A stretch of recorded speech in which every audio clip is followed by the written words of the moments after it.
भाई साहब, भोजपुरी इंडस्ट्री में एगो आप लोग देख ले होगा हेमा पांडे जी का टीम, जिनमें तीन बहन होनी, हेमा पांडे, श्वेता पांडे, करीना पांडे। भाई साहब ये तीनों जने के टीम के लेके बहुत ही बुरी खबर बा। ये टीम अब टूट चुकल बा।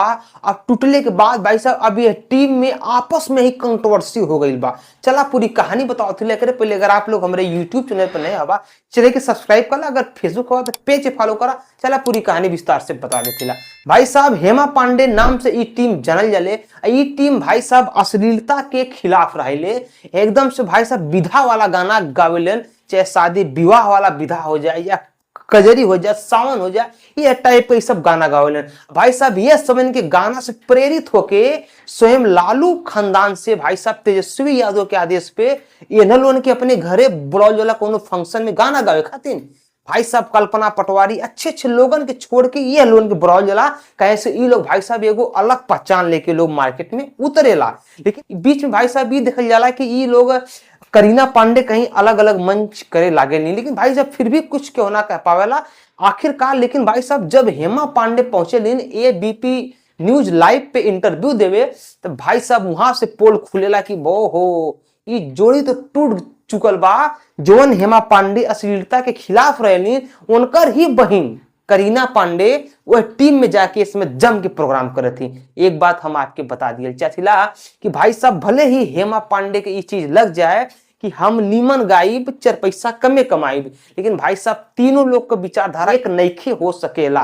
फिलहाल भाई साहब करीना पांडे भी इस चीज को दावा करे लेकिन मैं अश्लीलता नहीं कर रही हूं, लेकिन मैं प्रोग्राम अगर हमको मिलता है कहीं पर तो हम छोड़ूंगा भी नहीं। लेकिन भाई साहब ये चीज के हेमा पांडे को हो जाए तकलीफ कैसी। भाई साहब जब पहुंचे एबीपी न्यूज के सेट पे, भाई साहब एंकर इनसे पूछे कि आप तो बहुत ही अश्लीलता के खिलाफ बातें करती हैं और आपके ही टीम से आपके ही बहन भाई उस टीम में जाकर काम कर रही हैं जिस टीम से आपको जमती नहीं है, आप उस टीम से दूर रहती हैं। भाई साहब हेमा पांडे कहने कि हम क्या करें, आजकल लोग एक आध दो गाना बज गई बा, लोग सुपरस्टार हो गई बा और आज उनके गाने 4-5 गाने वायरल हो गए जो वो बहुत ज्यादा ही अपने आप को स्टार समझती हैं।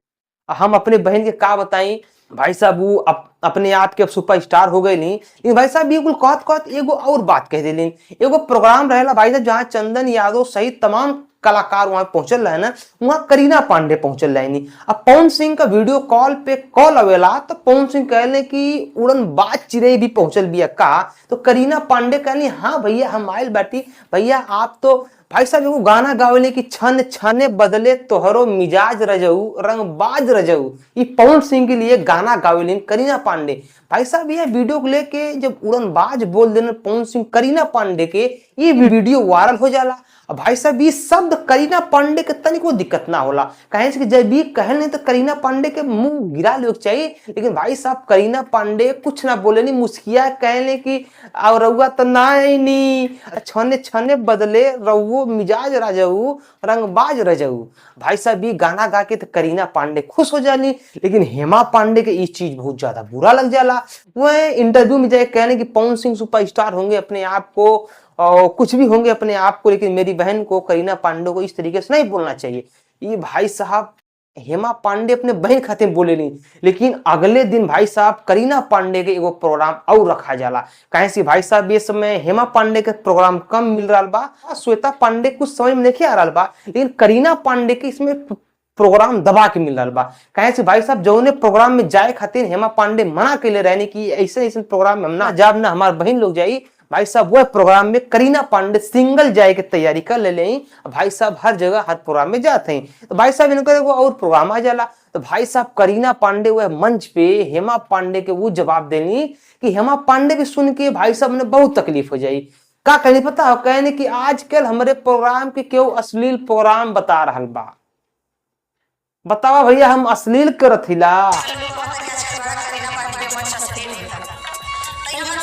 हम अश्लील करत हिला, हमार जनता जनार्दन बा खुद हमें कही हम अश्लील करत हिला। हम तो अश्लील करते नहीं के, कुछ लोग का दिक्कत हो रहा बा। भाई साहब ये तरीका का व्यंग आत्मक जोन बा की बोली बोले लेकिन करीना पांडे हेमा पांडे खातिन। हेमा पांडे सुन के भी तो कुछ कहले ना ही। फिलहाल भाई साहब इतने खबर सुनला कि ये तीनों जने के जोड़ी टूट चुकल बा। करीना पांडे अलग प्रोग्राम करत हई, श्वेता का भी कुछ पता ही नहीं थे कि यह पार्टी में ही कोई पार्टी में ही। हेमा पांडे के भी प्रोग्राम का चल रहा बा, कुछ क्लियर नहीं थे। लेकिन भाई साहब इतना जरूर क्लियर हो चुकल बा कि भाई साहब ये तीनों जने के जोड़ी इस समय टूट चुकल बा, बिखर चुकल बा। फिलहाल में अब आप लोग का कल्चा बा यह लोगन के लेके नीचे कमेंट करा। हम मिलते अगले वीडियो में, तब तक नमस्कार, बाय, प्रणाम, हर हर महादेव, जय श्री राम।